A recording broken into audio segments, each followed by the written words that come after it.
Scribble Stones, written and illustrated by Diane Alber.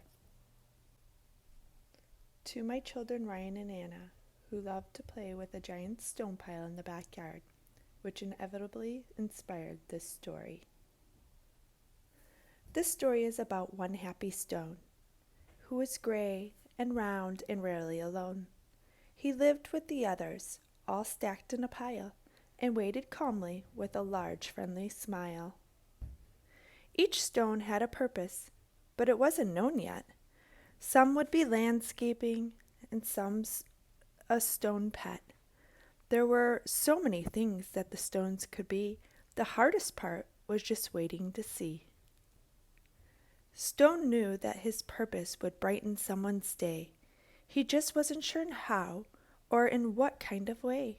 He imagined the things that he might soon become as he watched all the stones get picked one by one. But his happy face slowly turned to a frown as he watched the tall pile start to dwindle on down, and although he was worried, he tried not to care until it was clear he was the last one there. Then it finally happened. Stone was quickly picked up.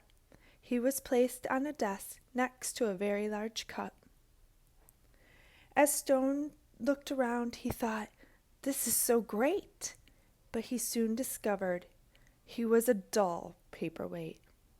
"I'm supposed to bring happiness, not hold paper still.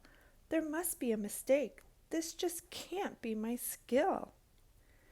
Then all of a sudden, a splatter flew high, and then some bright scribbles came wiggling by.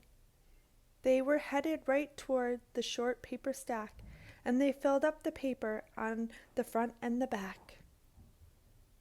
They were all making art. It was happening so fast. Stone feared that the paper would simply not last. He couldn't believe just how much the pile grew. Then he heard a small cry from the fun splatter crew.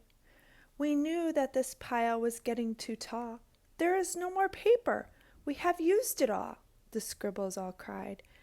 They now saw it too. "This is a disaster. Oh, what will we do?"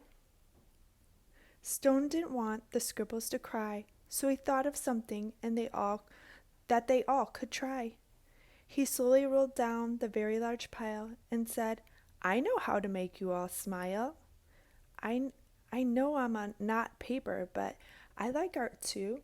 Do you think you could spare some red, yellow, and blue?"